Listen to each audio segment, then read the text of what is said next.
Hey guys, welcome back to today's video. Today is Wednesday, February 2nd, 2022, and today we're going to be talking about the state of Florida and a brand new USA Today Suffolk University poll that shows Marco Rubio and Ron DeSantis up with some pretty considerable leads against their Democratic challengers in what is expected to be potentially some hotly contested races.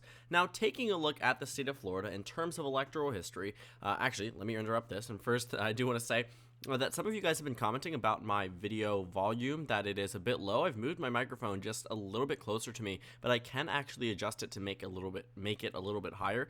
I actually ended up with this volume around a live stream I did where I asked you guys to sort of live react to the volume, but if you do want me to increase it, let me know in the comment section down below, and I will gladly turn it up for you guys. One thing that I do want to avoid is really loud videos. I had this microphone originally on a mic gain of like 60, and now it's around 10.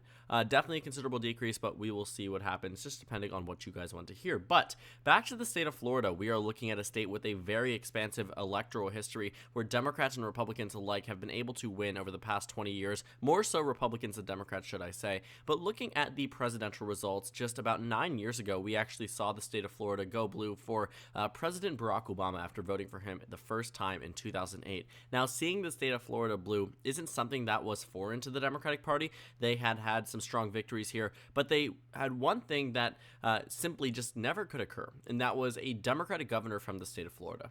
Despite the state of Florida being a state that goes back and forth on the presidential level between Democrats and Republicans, this state has not elected a Democrat in the governor's mansion in the 21st century. At most, they've elected an independent who was first elected as, I believe, a Republican. So, seeing the electoral history of the state of Florida, it has been consistently Republicans after Republican after Republican, and it doesn't look like 2022 is going to be any different. Now, I say this in mild confidence with the new polls from USA Today, primarily because the numbers that they have given us pretty much match what we have been expecting from the state of Florida, and they add to our understanding of such a diverse state.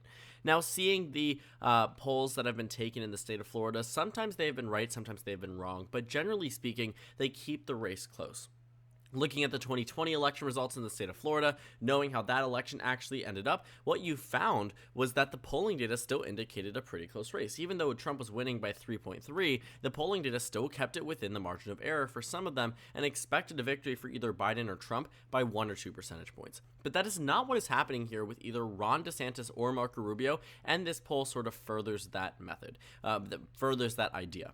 As we go through the poll, I first want to address some of the earlier questions that they ask and see what exactly we're working with. The question that we really should be talking about the most on this page is the registration. What you find is that Republicans outpace Democrats in terms of registration. We've known this for quite some time now. Republicans have been surging in voter registration across the state. 37% of the state respondents here, of the 500 that responded, are 37% are Democrats, 38% Republicans, and 22% are independents, whereas 1.4% are not registered currently, and 2.4% are undecided. I'm assuming those might be people who are deciding to go with a third political party. Now, moving beyond this, one thing that is important always is a racial breakdown, and what we find here is that just 63% of respondents identify as white/Caucasian, meaning that you are working within a state that still has a majority white population, but not to a super high extent. 63% is nowhere near a bunch of other states, especially the states that routinely elect Republicans, yet Florida seems to be one of the more diverse pro-Republican states. Moving beyond that point, what we can look at is the question on whether or not people believe the country is headed in the right direction. What you find is that about 30% more of residents in Florida believe that the country is on the wrong track instead of moving in the right direction. That is something that is very interesting. And then question 8 gets right into the important questions here, and what you find is that the governor of Florida versus Charlie Crist, who actually served as the governor of Florida, get this, as a Republican who then turned to an independent who is now a Democratic representative. I mean, this man has been a part of every political party that you can imagine. Looking at the governor election matchup here, what you find is that Ron DeSantis already takes a very strong lead at 49%. Charlie Crist is barely cracking 43%. And what you notice here is that this is a 6-point advantage for Ron DeSantis. But the important thing about that is that Ron DeSantis' lead over Charlie Crist is actually the narrowest of what we will see as we go through this poll. The next question is the same matchup, except Ron DeSantis versus Nikki Fried, the only elected statewide Democrat who won Commissioner of Agriculture back in 2018 by a very narrow margin. I believe the percentage was 50.0 to 50.0, and the Democrat here narrowly advanced. What you find is that Ron DeSantis wins 51% of the vote to Nikki Fried's 40%. So it's something about Nikki Fried that makes the race more pro-Republican than you might expect, and also more of a testament to Charlie Crist as someone who was previously a statewide elected official who actually almost became a senator had the Democrats not had a candidate there. Could have come very close to defeating Marco Rubio to potentially defeating him if you add the margins together. But one thing that I do want to say is that Charlie Crist definitely seems to be the more electable Democrat by far. Nikki Fried, her margins here are consistently worse than Charlie Crist, and while she does have that testament to her name, the only elected statewide Democrat, she might be the last for a while. Looking at the governor's race here, what you're finding is that Ron DeSantis takes an 11-point lead over the Democrat there, and we are going to revisit this by the time we reach the end of the video because there's another important number there that I have not mentioned yet. Then they asked the question about the United States Senate. Okay, who would you support, Marco Rubio or Val Demings? Val Demings serving as a representative from the state of Florida. She actually was almost Joe Biden's vice presidential pick, ended up not being it, obviously, but she was a top name amongst Democrats and someone who people believe might be able to win over some type of the independent vote, the conservative vote, but obviously isn't holding true because Marco Rubio takes a strong lead at 49% to Val Demings' 41.4%, which means this is an advancement and a margin of victory in this potential matchup by 8 percentage points. As we continue down, you can see questions about, do they approve of Joe Biden's handling of the pandemic?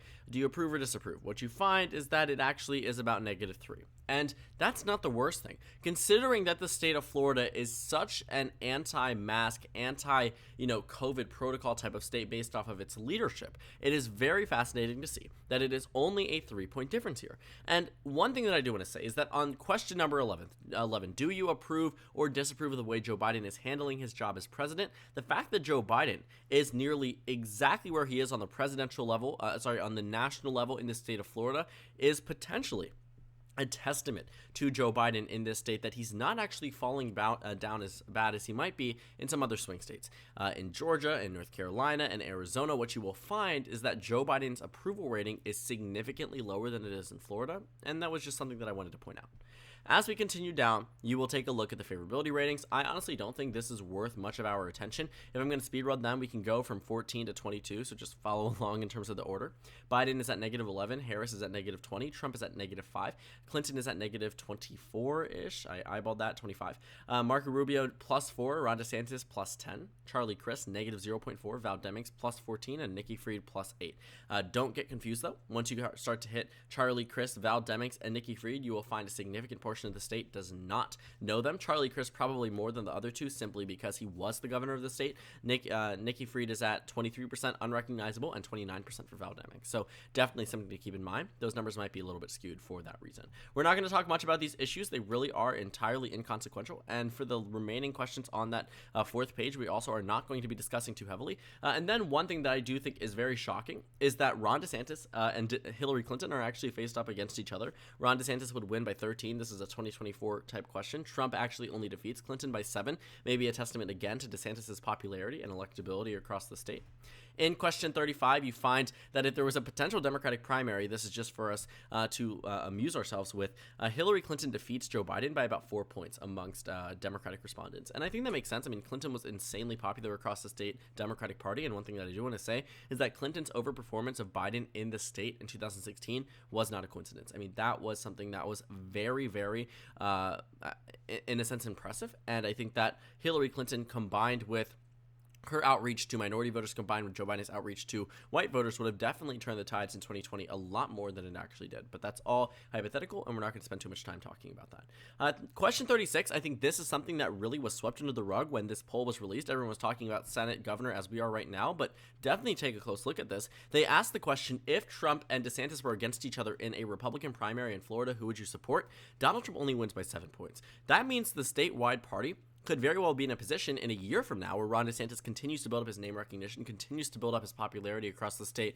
after being reelected, supposedly. That means he could very well defeat Donald Trump in this state's party. Very interesting, to say the least.